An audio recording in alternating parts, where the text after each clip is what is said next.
Hello' everyone, আশা কৰোঁ সকলোৱে ভালে আছে। আচ্ছা, দালি খাই খাই যেতিয়া বৰ লাগে নহয়, তেতিয়া কণী এনেধৰণে বিনা মছলাৰ আঞ্জা এখন বনাই খাব পাৰে আপোনালোকেও। মানে বেলেগ একো নালাগে, নিমখ, হালধি আৰু অলপ মিঠাতেল। জানো মোৰ কিন্তু ভাল লাগে, আপোনালোকে এবাৰ বনাই চাব, বনাই খাই চাব, ভালে লাগে নিশ্চয়। তাৰ কাৰণে মই কণীকেইটা সিজাই লৈছোঁ, কিন্তু কণীকেইটা ভালকৈ সিজাৰ পিছতো বাকলি কেতিয়াবা কেতিয়াবা এৰি নাহে, কিয় বা ক'ব নোৱাৰোঁ। যি কি নহওক কণীৰ বাকলিকেইটা মই চেলাই ল'লোঁ।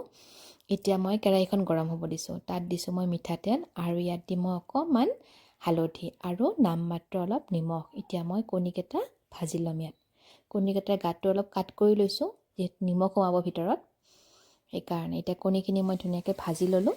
যিহেতু মোৰ ঘৰত এতিয়া বৰ্তমান দুটাই মানুহ, সেইকাৰণে মই দুটা কণীয়ে বনাইছোঁ। বেছি মানুহ হ'লে বেছিকৈ বনাব পাৰে। এতিয়া মই ধুনীয়াকৈ উঠাই ল'লোঁ। ইয়াত দিলোঁ মই কাটি লোৱা আলুখিনিও ভাজি ল'ম। আলুখিনি ইচ্ছা কৰিলে আপোনালোকে সিজাইও ল'ব পাৰে, কিন্তু সিজাই লোৱা আৰু কাটি লোৱাৰ মানে সোৱাদটো বেলেগ বেলেগ হয় সচৰাচৰ। এতিয়া মই আলুখিনিও উঠাই ল'লোঁ। একেখন কেৰাহীতে মই আধা চামুচ দিলোঁ সৰিয়হ, বগা সৰিয়হ। ক'লা সৰিয়হ থাকিলে ক'লা সৰিয়হ দিব পাৰে। সৰিয়হৰ সোৱাদটো ভাল লাগে। বেলেগো দিব, পাঁচফোৰণ দিব পাৰে, কিন্তু সৰিয়হ দিলে ভাল লাগে। এতিয়া ইয়াত বিলাহীখিনি মই প্ৰায় দুটা বিলাহী লৈছিলোঁ। বিলাহীখিনি মই ধুনীয়াকৈ ভাজি ল'লোঁ।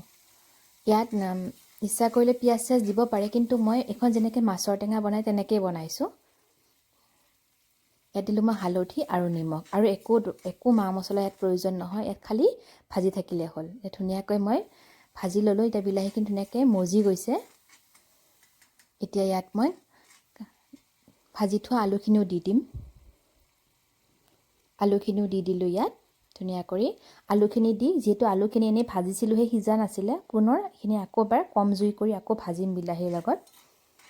এনেকৈ এবাৰ বনাই খাব, ভাল লাগে, কিন্তু বেয়া নালাগে দেই। মোৰ হ'লে ভালেই লাগে বাৰু। এতিয়া মই পুনৰ ঢাকনখন লগাই দিলোঁ। এতিয়া ইয়াত মই কেঁচা মটৰখিনিও দি দিলোঁ। কেঁচা মটৰখিনি ইচ্ছা কৰিলে প্ৰথমতেও দিব পাৰে, মই অলপমান দেৰিকৈ দিছোঁ। অকণমান কেতিয়াবা টাইট হৈ থাকিলেও ভাল লাগে কিছুমান।